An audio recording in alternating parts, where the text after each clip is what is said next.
The following podcast is intended for mature audiences. If you enjoy our work, please like, comment, subscribe, and follow the links in the description. Thanks for your support, and enjoy.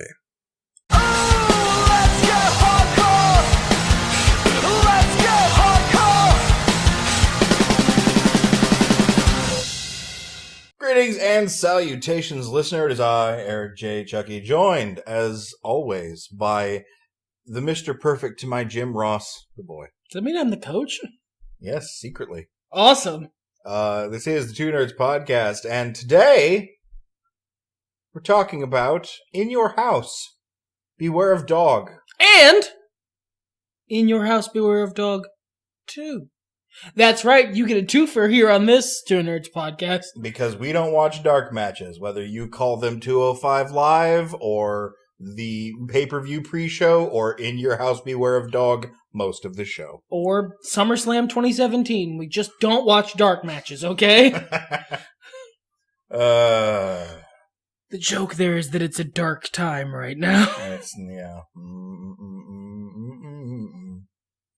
But we're here to talk about brighter times, happier times, less family-friendly times. Pay-per-view is kind of a fart. Not the best. Yeah, it wasn't great. No. So, those of you who have come here to listen to us jaw about how great the good old days were. It's not going to be your day. I'm going to be honest. Well, and it wasn't garbage. You know what? Like, this is the kind of bad pay-per-view I expect. Where you walk away going, eh. That happened. That was a wrestling event. Yeah. I mean, at least the wrestling was good, or at least I got to see my guys, or whatever. And that happened. We got to see our guys. The wrestling was good. For the most part. For the most part. Everyone who wasn't currently on coke. Yeah. And Savio Vega. I can't unsee it now. I can never unsee it again. But it's just, like, I wish that this was the bad pay-per-views we were getting in 2017. Yeah, that was my point, really, is, like, I expect to turn on a pay-per-view and watch it and go, well, that could have been better. Instead of watching and going, well, that's 3 hours less of my life I have now. They were stolen from me by Vincent Kennedy McMahon and his Technicolor Dreamcoat. And now, instead, we got a fun event that wasn't super great, wasn't anything we're going to write home about, wasn't anything we're going to remember for the rest of our lives, but wasn't a waste of my goddamn time. No, that is very true. Some build up to this, and in case you guys haven't been watching Raw, the boy and I decided to turn on an old pay-per-view. It follows sequentially from the last one we decided to turn on. I'm filling time. Oh, okay. Okay, Mr. Cole. Calm down. So the first match of the first day of the Beware of Dog extravaganza that we watched was Marc Mero versus Hunter Hearst Helmsley. I dug this match, actually. This is probably my favorite match. I don't know if it was mine, but it was a good match. Yeah. It had solid psychology because Triple H was in the ring. It had solid work from both guys, and I'm not a Marc Mero fan, in case that wasn't clear. I don't hate the guy. I feel like he's underrated. I don't hate the guy. I'm not jazzed when I see Marc Mero show up somewhere. And I think it had simple enough storylines that it was just a good solid bit of work from both dudes. Moved things along, got Triple H on the start of his long road back into the man's good graces. To be fair, he did walk that road all the way. Now, there is some discussion of timeline we have going on here. This is the 1996, I don't know what month it is. I want to say August at this point. The first one was May 26th. Oh, May. See, this is why I don't say shit. So this is May in 1996. This is after the curtain call. This, yes, is after the curtain. Is it? Yes. Because it is after the curtain call, because Triple H was going to win the 1996 King of the Ring. That's right. And thus, he was in the King of the Ring brackets. And then he was removed from the King of the Ring brackets because of the curtain call and put into an angle with Marc Mero instead, which he was losing. Right. Okay, so that's the case. Obviously, Shawn Michaels is still around, so it's before Les Screwjob. And you couldn't punish Shawn Michaels because he was the champ. Sure. We still have Ted DiBiase, so Trillionaire Ted still hanging out, and this was before Stone Cold really became Stone Cold. Yeah, he was Stone Cold Steve Austin. Sure. And he had some good matches, but this was the night, the event. Well, the second night. It happened twice. This was the event where Stone Cold split from Ted DiBiase. Well, Ted DiBiase split from World Wrestling Federation. In between the first and second nights, by the way. Nice of him to come back. Ted's a stand-up guy, actually. He's pretty, even today, he's a pretty good dude. Because that was supposed to be his last thing. Sure. But they had to redo the pay-per-view, so to make it make sense, they put the Ted DiBiase thing in as, at least I think. It may have supposed to have been said, hey, he added it just this morning on the first one, but they were out of power, so they didn't. Yeah.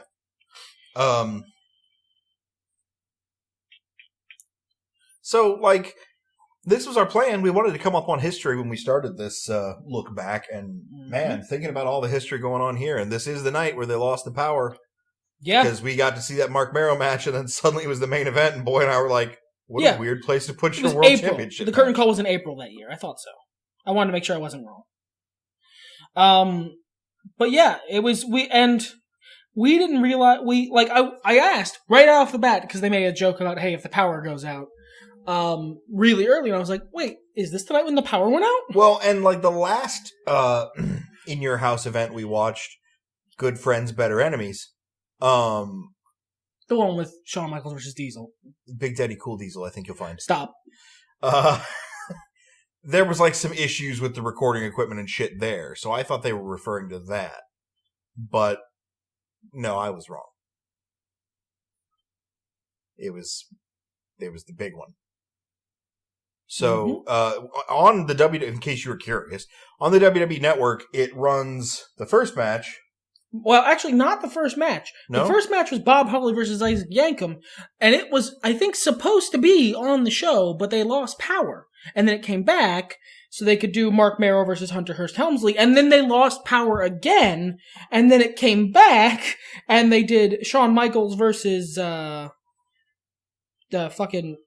name's not coming to me, British Bulldog. I was just going Cocaine. Shawn Michaels versus Cocaine. Shawn Michaels versus Living. And then Ahmed Johnson and Ultimate, and the two matches after that, which may have intentionally been dark matches, but also may have gone out again. It was not a good night for Vince's houses of big beat-ups. Yeah, that's right. We're going with it.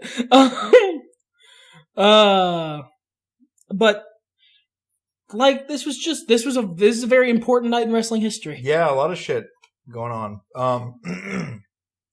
As to the Shawn Michaels British Bulldog match, this was the time where they were trying to get over that Shawn Michaels was trying to woo British Bulldog's wife away from him, and they're not Johnny Cochran was suing them, and for hitting on her. For intending to drive attempted alienation of affection. Yeah. I remember that phrasing because that's not what. It seems like a thing that made sense in the 90s. Sure. It's just they were so vague. It was hard to understand what they were accusing Shawn Michaels of. Really. You're a man hooker. But she's not into it, so it doesn't really it's not a risk to their marriage. But they call him a homewrecker. I'm confused. And Shawn's like, I don't even like this lady, so... What? Whatever. This wasn't a good match. Shawn Michaels was great. There was a beginning bit where Shawn Michaels was really good and Davey Boy Smith wasn't, because, and then you made the joke that in the planning of the match, Shawn Michaels said, "What if I just wrestle literal circles around you?" And he was literally wrestling circles around Davey Boy Smith. I mean, it was like Yoda fighting Darth Sidious. It was, I was going to say Darth Deciduous. Darth Deciduous, Darth Trees, man. Is that the weed Sith? I guess. 420 and blaze it. He was wrestling, like, running around him, jumping around him, going all crazy. And the British Bulldog is like, what? I'll fight you. Where are you? Where am I? I swear on... It's just... God. And, like, all of his moves were sloppy, and, like, it was not pretty. Also, not like, he has really good look. He has an amazing look. He has a fucking timeless look. I've stolen parts of his look before for other, like, for E-Fed characters, but Davey Boy Smith was not a very good wrestler in his best of days, so. Yeah, no. My favorite spot of the match was when Shawn Michaels had set Davey Boy Smith up to do a kitchen sink. And for those of you who don't know wrestling moves by their names, what a kitchen sink is your opponent is running, you run at them, and hit them with a low knee. Usually hard enough that they flip over your knee. It's a cool, interesting visual spectacle spot. And all the attacker really has to do is kind of stick their leg out. Stick their knee out. It does have to be bent. It kind of makes sense. It does have to be kind of a crooked knee. However, you can get away with like a lot of explanations. Like trip him, or like Sure. if your leg's out at all, you could say you tripped him. Davey Boy, like they were clearly setting up for kitchen sink. And at the last because Davey Boy Smith even kind of stuck his leg out, like he started to. But then he just went the other way. Like he noticeably veered the other direction and stopped and like continued his stride as if he was just walking away. So Shawn had already committed to the fall.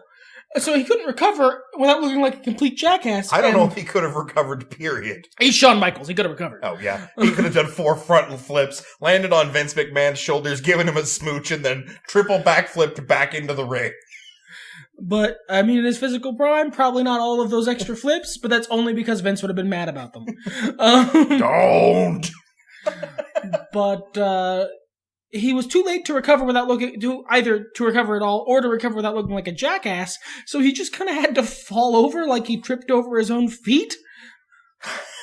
It's not even the announcers were like, I'm not sure what to do with this. And like I can't help but think with what happened with some shit that happened later in the match, not the controversy in kayfabe, but some other tiny stuff we noticed. That may have been partially him going into business for himself to make himself look a little better and Shawn look dumb. Like it may have been a rib. Might have been a rib, might have been, a good idea in his drug-addled mind. Knowing the end of the match as it was, that he was, going to draw and not win the title belt, he might have been pissed off. Who knows? But the end of the match was a draw because Shawn did a German, I think it was. It was a really low-angle German, yeah. And he bridged in it, and he bridged intentionally getting his shoulders hit. Like, he specifically had to reshuffle because he's so good at wrestling so that his shoulders went back on the mat because they were up. And they did a double 3 count where both guys' shoulders were down. And the other thing that's a little sketchy is right at the end, right before the 3, one of British Bulldog's shoulders comes up just a little bit. That either it was supposed to be really, really sketchy and that was the plan, or maybe it was the idea, it was British Bulldog's idea in his own little, again, drug-addled mind. Or maybe it was just like instinct, like he forgot he wasn't supposed to kick out for a second. Whatever it was. Might have been a fucking accident. I mean, but yeah, dude, whatever it was. You twitch sometimes, Yeah. It was not, like, Shawn Michaels looked great in this match. This match was not good. No, it was a garbage match. It wasn't Shawn's fault. Not good. He did his best. He fucked up a couple spots, but, I mean... When you're working with what he was working with, he did a damn sight better than he had any right to. He carried that bag of cement across the finish line. That was the end of In Your House 1.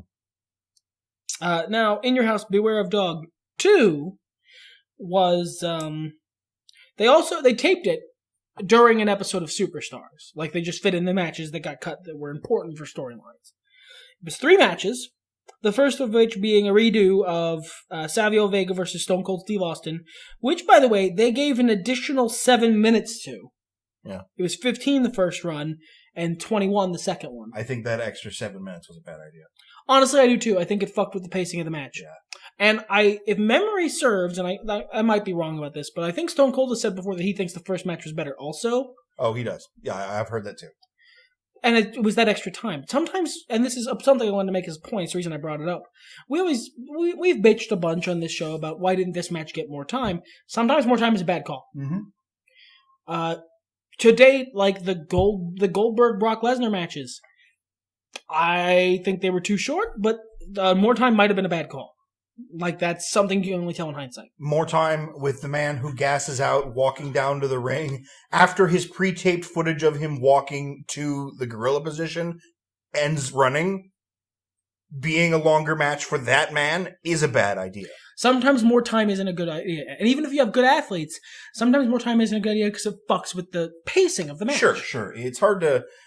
if you think about it this way, man, you're writing... a text message, because I know not all of us out there write stories. You're writing a text message and somebody looks over your shoulder and goes, that's great, but can you make it a paragraph longer? And you're looking down at, please get milk.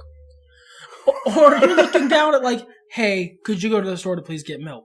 That carries all the information you could possibly need in that message. It's pretty short, but it's, of decent length for a text message. Sure. And they're asking you to fucking really, really pad some time. And so you just end up fucking meandering about doing nothing, talking about other shit. Yeah, you'll get there, you'll pad it as much as you can, you'll add some extra shit in the middle that has nothing to do with milk or stores. But at the end of the day, it's just going to fuck up and confuse confuse the person you're trying to get your message about milk and stores to. And there was a point in this match, you even noticed it, where that happened. The audience was checked the fuck out of this match. Oh yeah, they lost their interest. All right, a strap match is a cool idea. It's a cool idea, it's a fun bit, it's a fun gimmick. And to Stone Cold's credit, he was doing amazing. Savio Vega, or as I like to call him, Puerto Rican D'Lo Brown, not so much.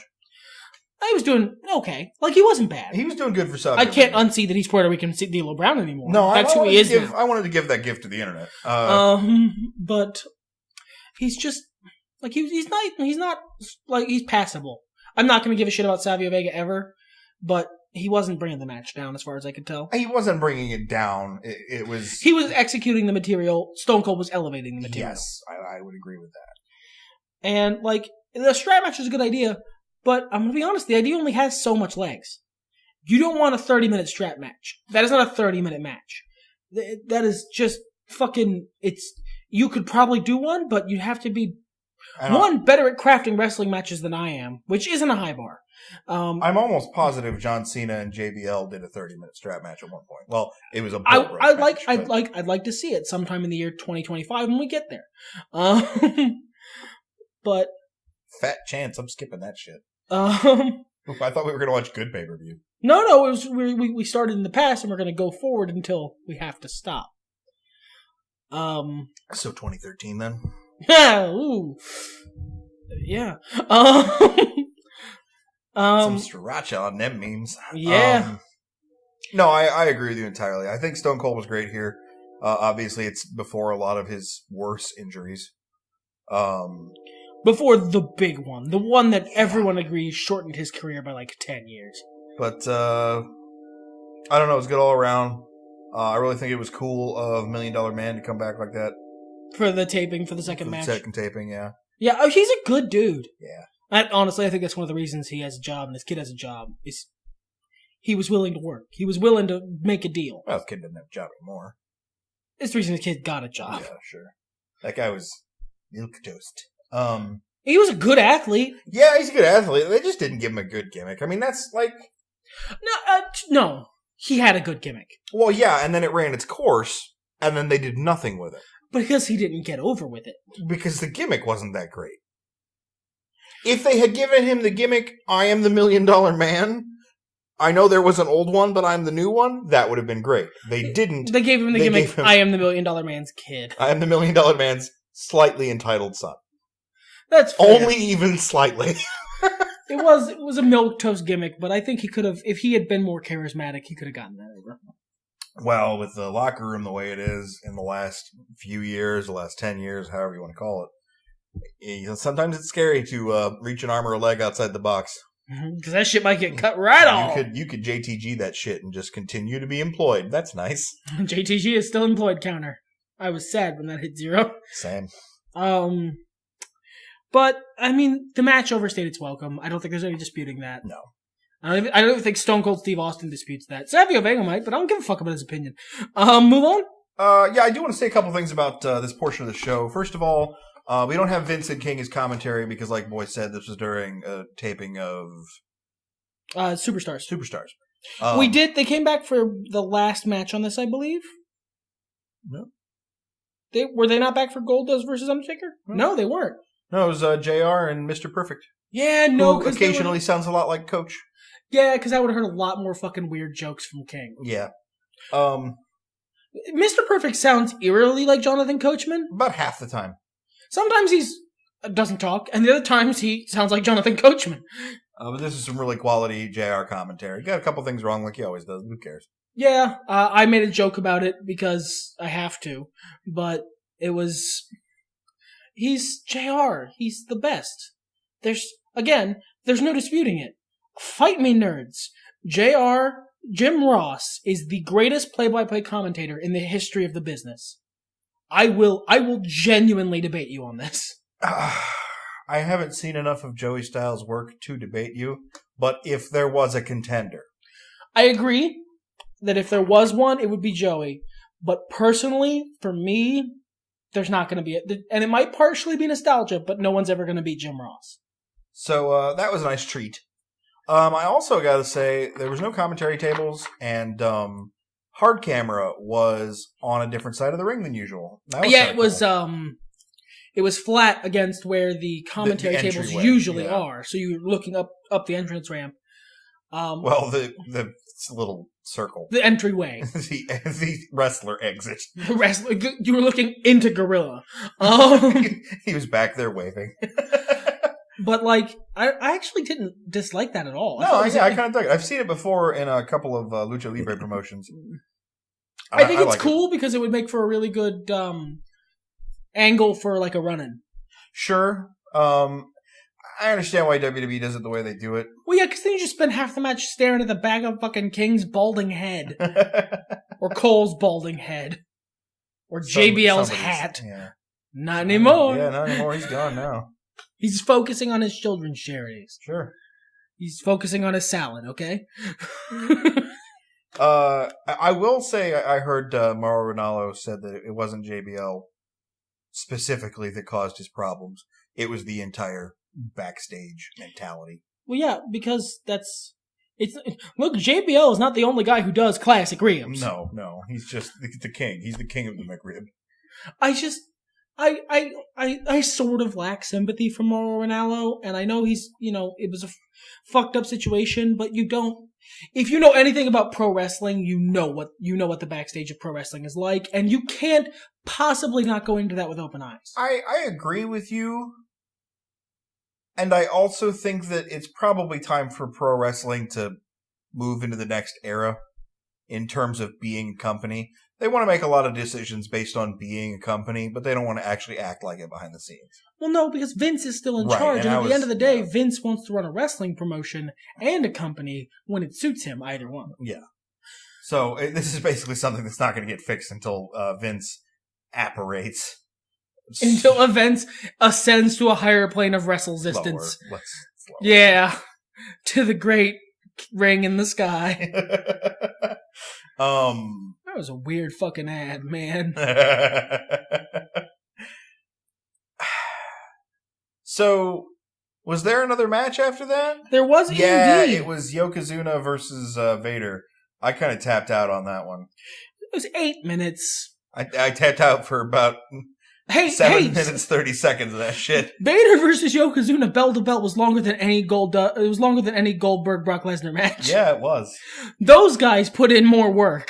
They spent about a minute and a half flexing, and then they threw each other a little. There was a lot of hits. I will say it was pretty cool how Yokozuna ninja detected Jim Cornette coming at him with the tennis racket. Yokozuna has seen a match with Jim Cornette in it before. It was actually pretty cool. If you get a chance, check it out. It's near the end of the match. Yeah, it was actually really smooth work from both dudes, because Yokozuna, he looked very quickly to make sure he was on his mark, but it was so quick that it genuinely looked like he just reached out a blind hand and, Master fucking Splinter snatched that stupid tennis racket. And then Cornette's like, no, I want to hit you with it. It's a gift. A gift for you. There you go. Let's shake on it. Let's shake, friend. It's good. I'm good. I'm just Jim Cornette. It's fine. Leave me alone. It was good shit. I don't remember what Vader go over. Yeah, Vader went over because he was a cheater. Yeah. I can't figure out who it was. I gotta mention the Great Ring in the Sky promo. Oh, the King of the Ring video package? The King of the Ring video package. I tried to look up who that was, too. It's the internet doesn't. I'll figure it out. But I couldn't even find the ad. I'm 80% certain it was Vince Russo. So I saw this back in the day on the TV Guide channel all the time when they would be talking to hype it up the pay-per-view, and I think they used it for a couple of years for King of the Ring.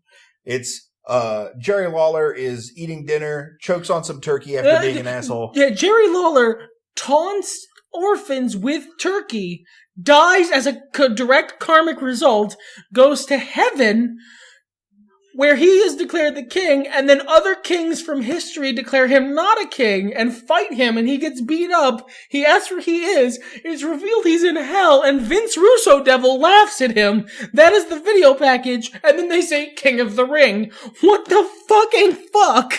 It may have been Vince McMahon Devil. I don't know. It might not have been either of them. It might have been an actor who just happened to look like both men. I don't know. Does I will find out. If it wasn't Vince Russo Devil, it looks a lot like Vince Russo. Yeah. But it was funny. I mean, I saw it all the time when I was a kid, so it didn't faze me quite like it did the boy. I'd never seen it before. No, I can understand why that would be jarring. And the storyline is so odd. It was like someone took a Stephen King short story somehow about pro wrestling and just made a video package out of it. No one was an alcoholic.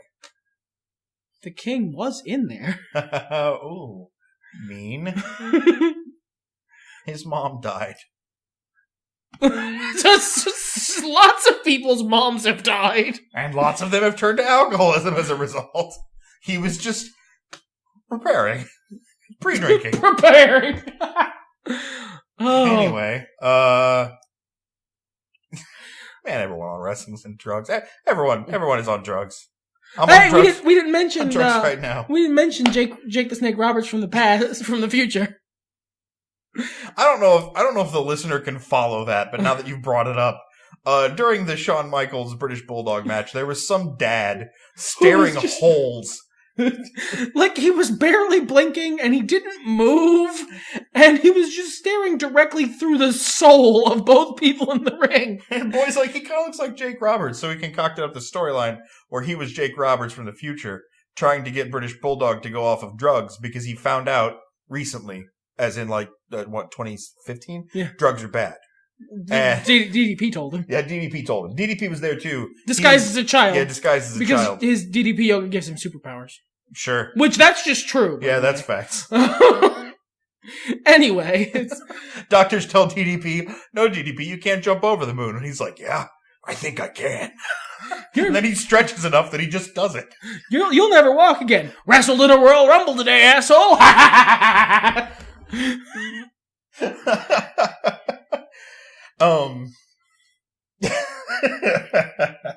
So yeah, that's the kind of weird shit we talk about when we watch wrestling. Although there's a reason we don't do live commentaries, okay? Okay, I'm gonna share that one. The fucking $1 Million Man promo where he's like, if Stone Cold gets beat, I'm giving up my job. Stone Cold Snap looks to him, and the man conveys with one look. One solid, unmoving look. It's not even Savio Vega's overacting. It's not mugging. He just looks at fucking DiBiase like, no. Nothing but his eyes goes, no, don't. That's stupid. Don't do that. Shut up. Shut up. Shut up. Don't. Oh, man. It was fantastic. And then we had the main event, which was Goldust versus Undertaker in a casket match. For the Intercontinental title. Yeah. Boy, howdy. I forgot about this, so I half forgot of how it ended. I didn't know. So we actually spent a fair amount of the match talking about about why there aren't helpful referees with casket matches anymore. I liked the helpful referees who, when you came near, they would open up the casket for you so you could put the man in the casket. I liked that. It was amusing to me. Well, in this whole event, Tim White has been like the best. Except for that one moment when Earl Hebner was the best, because Earl Hebner was rocking it off screen. Earl Hebner was shot in his face. Earl Hebner collided with too many objects in the Havoc engine, just shot him out of the ring. I want to get that image of Earl Hebner being shot out of the ring and then cut it with, like, him spinning through space, like those GIFs happen sometimes. Oh, man. They showed it from a different angle that showed him take a regular old tumble outside the ring. I don't like that one. I like the first one. I like the first one, which the camera angle and the way he jumped out imparted a lot of movement and frenetic energy to that situation. It was really amusing. In our hearts, he reached terminal velocity in that second, in that instant. And just fused. He fused with Mr. Perfect to form a new, more perfect Earl Hebner. But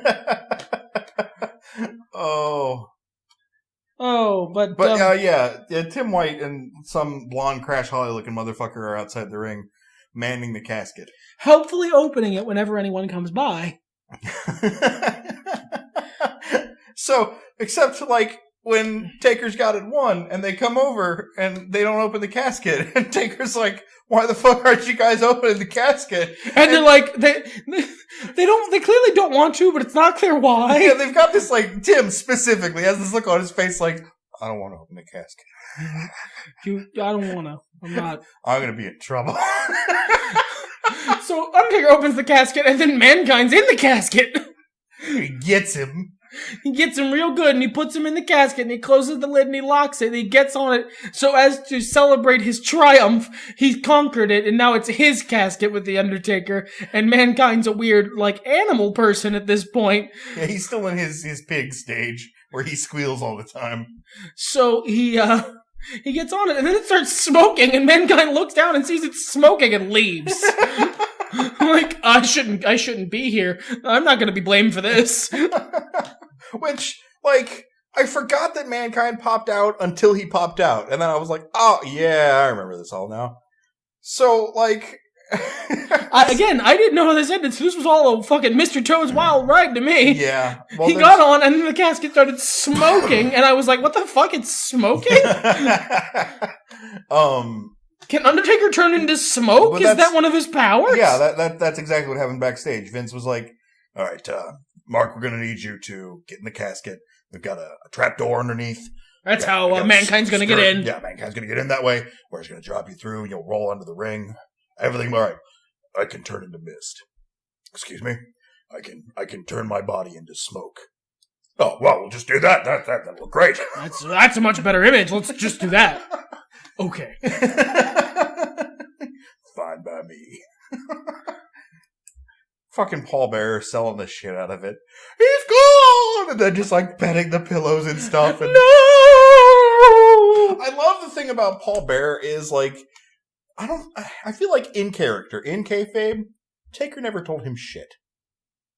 Because it didn't matter what happened, Paul Bearer reacted like this was the first time he had ever heard of it. In kayfabe, Taker just... Like, people say that Paul Bearer was, the guy controlling the Undertaker. No, he was always the Undertaker's fucking Reinfeld. He was just his little gremlin who followed him around. Paul would sit and talk about how great the Undertaker is and how cool he is and stuff and how you'll never beat him. And then somebody beats the Undertaker and then he's like, uh-oh, my buddy the Undertaker got beat, whatever shall I do? But then he turns into smoke and leaves and Paul Bearer's like, what happened? Is that good? Is that bad? Is that good? Tim White, is that good? Tim White's like, I don't know. You have the urn. You should know these things. I really should know these things. Oh, fucking Percy, you were a treasure. Goldust wrestles better now than he did in this match, especially. He wasn't great, but I mean, like, it just highlights how much better he is now. Yeah, he's so good. How is he so good? He's not that much younger than The Undertaker. DDP yoga, baby. Taker needs to get on that fucking DDP yoga train. Wait, no, that means he might come back. Don't get on the DDP yoga train. It's fine. That's the end. That's the end of Beware of Dog and Beware of Dog 2. I mean, it was a weird ride, man. It ended with a fucking casket full of smoke and a screaming pallbearer. Which is what I fucking tune into wrestling for. I tune in these days and it's a bunch of guys and dressed like Stone Cold Steve Austin cosplayers. Oh my god! I just remembered the fucking vest. Yeah. So, you've obviously picked up on this now, but I'm full of myself and my wrestling impersonations, and I try to get better at them. And there's no better way than doing wrestler voices during matches with the looks on their faces. So fucking Stone Cold comes out first, Savio Vega comes out second. Stone Cold's taunting Savio Vega with the strap. With the strap inside the ring. Savio Vega balls up his vest and throws it at him. So I'm like, ow, that hurt. Caught me right in the eye. Just for that, I'm wearing a vest for the rest of my life.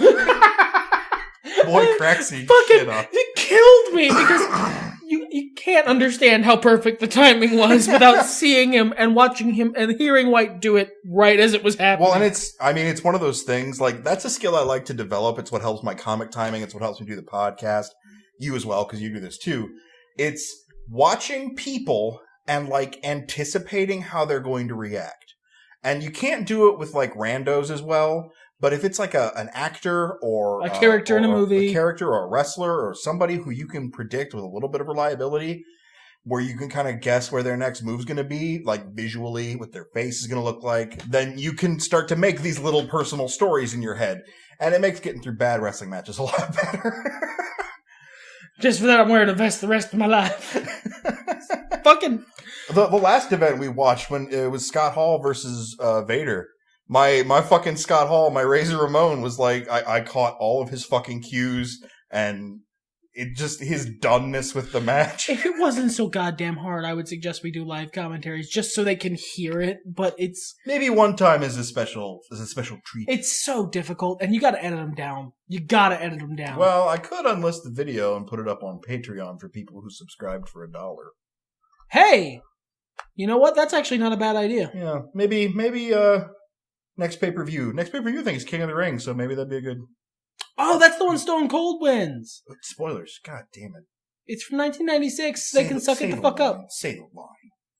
Everything's better when nerds talk about it. Unless they ruin it. Fuck it, let's get high!